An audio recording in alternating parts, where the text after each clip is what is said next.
Sports injuries, assignment 2, Kyle Davis.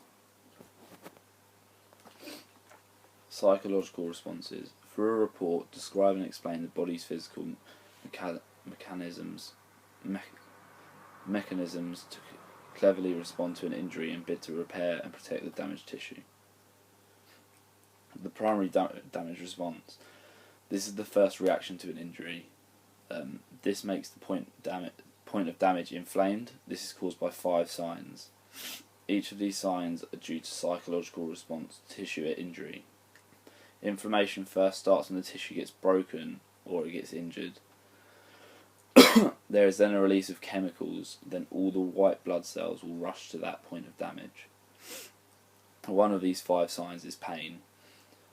For an example, when a tackle is made, chemicals are released by damaged cells, and this causes swelling. Swelling happens when lots of the fluid goes to that area of the damaged muscle. Redness occurs when the blood vessels widen and then the bleeding starts to happen in the damaged area. The damaged area begins to heat up because the blood flow to the area starts to become quicker than it normally would. Towards the end of PRD, the damaged area begins to stop working like it used to, and this is where you'll have to stop playing. When the damaged area heats, swells and reddens, inflammation occurs. This is because the amount of blood flow to the damaged area is vastly increased. Next we have the healing response. When an area of your body becomes damaged, the arteries start to open up to allow more blood to flow to that area. During the healing process, the swelling gets absorbed. This can happen by the arteries getting smaller so that not much blood can be let in, but not that much blood can be let in, but some can be let in, only a little bit. This is called vasoconstriction. The dead tissue that is in the injured gets removed from the body. After this, new blood vessels are grown. New blood vessels are usually formed using the old blood vessels. This is called angiogenesis. The next stage of the healing process is the development of scar tissue. The tissue that is replacing is made up of a protein called collagen. The new tissue is the same but has a different fibre composition.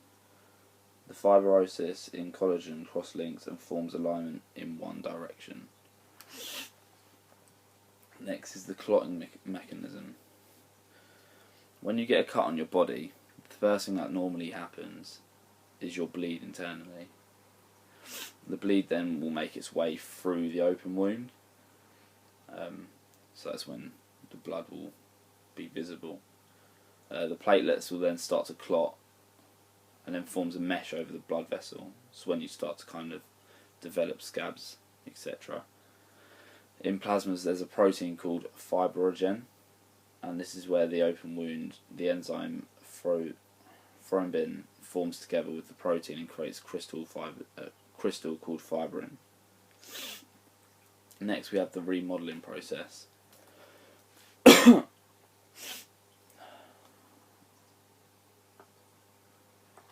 This is where scar tissue formation is the start of the remodelling process after an injury. Scars are tissues that replace normal skin. They form weaker than the skin that they are replacing when they're cross-linked. If the scar tissue is massaged, it will make the skin a lot stronger and more like it used to be. Human skin is also made up of 3 main layers: the epidermis, the dermis, and the hypodermis.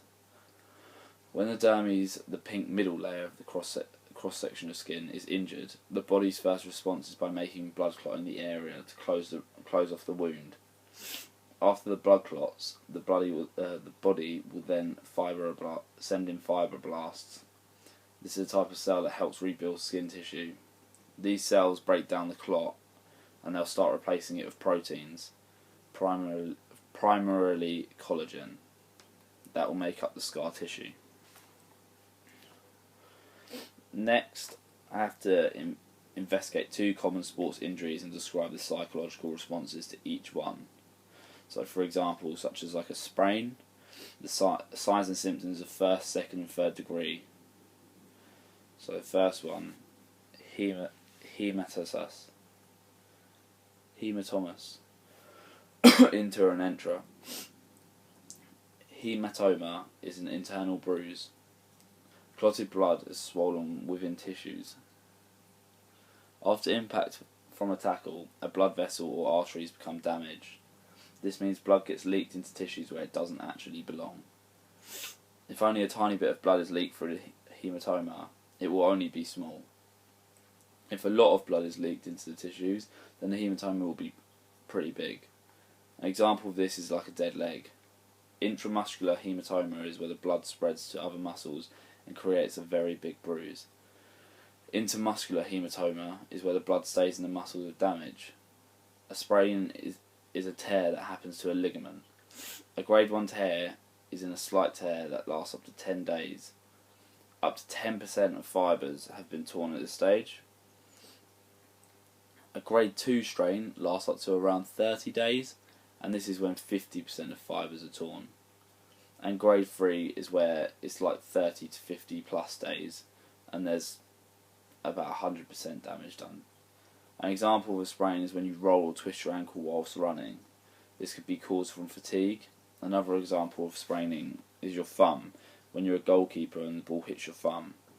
Another example is whilst you're falling on your arm with a straight arm. This could cause your elbow to also get sprained. For the second task, psychological responses, for a report, describe and explain performers' psychological responses to injury. Consider the mental ways people cope with injury and treatment required to recover from it. So, anger. During injury, you might actually just get angry because you know you won't be able to play for a while, meaning you'll start to lose your place in the team. This will start to cause yourself to be angry with yourself. This is because you know that you might have not warmed up 100% properly leading, and this will lead to the injury.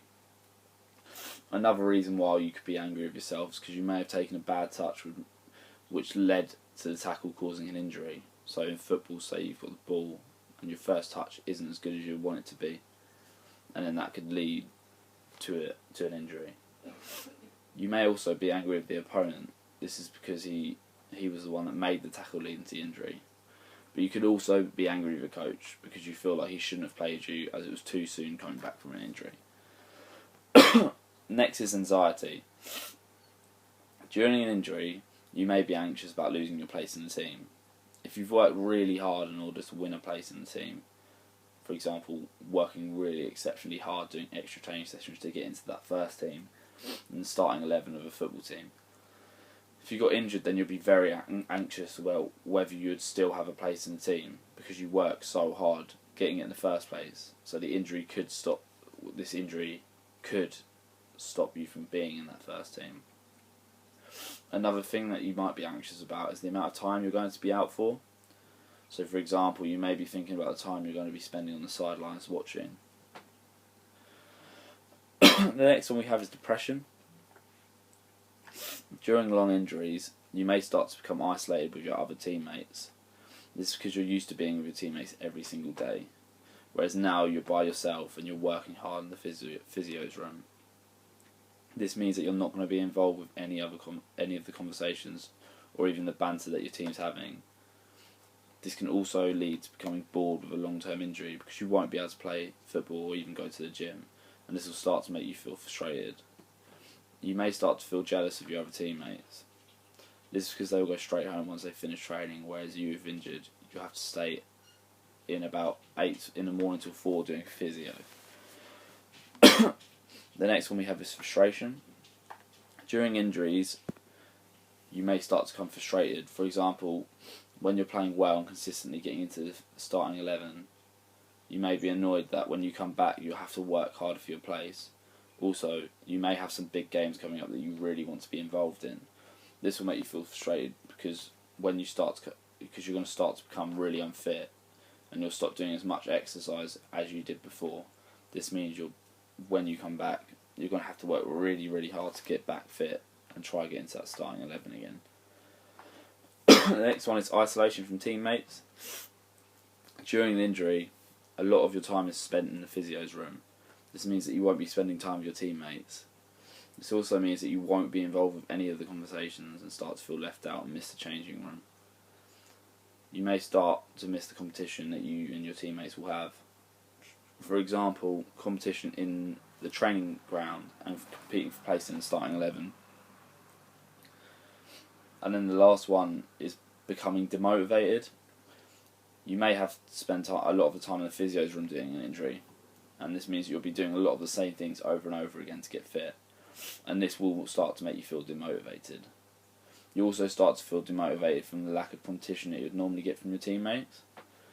One way of creating competition is by learning how to reduce stress, or even focusing on it, or even trying to cope with the pain at times.